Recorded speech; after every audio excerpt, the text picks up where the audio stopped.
Om Swastiastu. Assalamualaikum warahmatullahi wabarakatuh. Shalom, nama budaya dan salam kebajikan. Perkenalkan, nama saya Nyoman Krisna dengan NIM DS 0325025.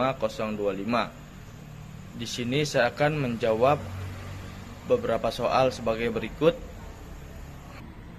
Yang pertama, jelaskan tentang proses pemanfaatan sumber daya alam yang salah sehingga berdampak kepada kerugian fisik akibat bencana alam banjir. Jawabannya, pemanfaatan sumber daya alam yang tidak tepat dapat menjadi salah satu penyebab terjadinya banjir dan menimbulkan kerugian fisik yang besar. Contohnya seperti penebangan hutan secara berlebihan. Hutan berfungsi menyerap air hujan dan menahan aliran air di permukaan tanah. Ketika pohon-pohon ditebang tanpa reboisasi, kemampuan tanah menyerap air berkurang. Air hujan langsung mengalir ke sungai sehingga debit air meningkat dan menyebabkan banjir. Yang kedua, energi dapat diubah namun tidak dapat dimusnahkan dan tidak dapat dibuat. Energi sinar matahari sangat berperan pada peristiwa fotosintesis pada klorofil daun dan peristiwa metabolisme pada manusia. Jelaskan kedua proses tersebut. Jawabannya, yang pertama, fotosintesis pada klorofil daun adalah proses tumbuhan hijau mengubah energi cahaya matahari menjadi energi kimia yang tersimpan dalam makanan atau glukosa. Klorofil pada daun menangkap cahaya matahari, kemudian menggunakan air, hidrogen, dan karbon dioksida untuk menghasilkan glukosa dan oksigen.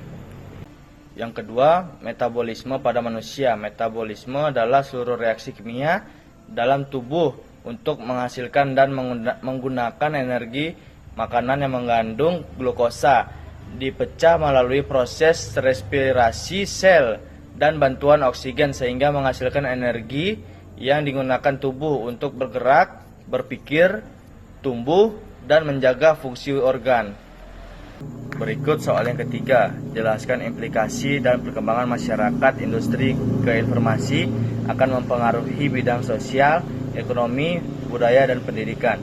Perkembangan masyarakat dari era industri menuju era informasi memiliki implikasi yang besar terhadap berbagai bidang kehidupan, yaitu bidang sosial. Komunikasi menjadi lebih cepat dan mudah melalui internet dan media sosial. Hubungan sosial tidak lagi dibatasi oleh jarak dan waktu, muncul pola interaksi dan gaya hidup baru yang lebih bergantung pada teknologi. Yang kedua, bidang ekonomi.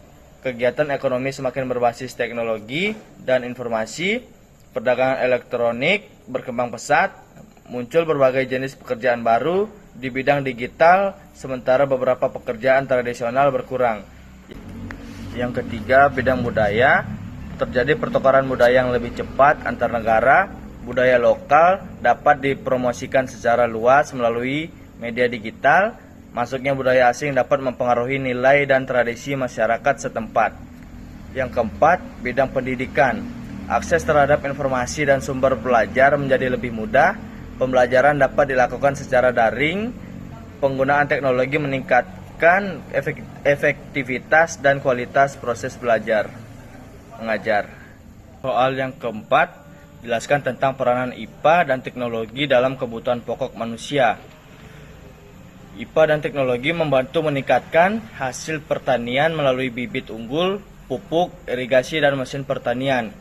Teknologi pengelolaan dan penyimpanan makanan membuat bahan pangan lebih awet dan aman dikonsumsi. Teknologi membantu pembuatan pakaian dengan mesin modern sehingga produksi lebih cepat dan efisien. IPA memungkinkan perkembangan berbagai jenis serat dan bahan pakaian yang lebih nyaman dan berkualitas. IPA dan teknologi mendukung pembangunan rumah yang lebih kuat, aman, dan nyaman melalui penggunaan bahan bangunan serta teknik konstruksi yang modern. Teknologi juga membantu penyediaan listrik, air, dan sanitasi.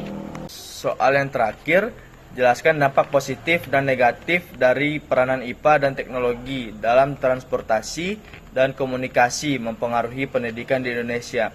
Dampak positifnya yaitu akses pendidikan lebih mudah melalui internet dan pembelajaran daring, informasi dan sumber belajar lebih luas, transportasi yang lebih baik, memudahkan siswa dan guru mencapai sekolah.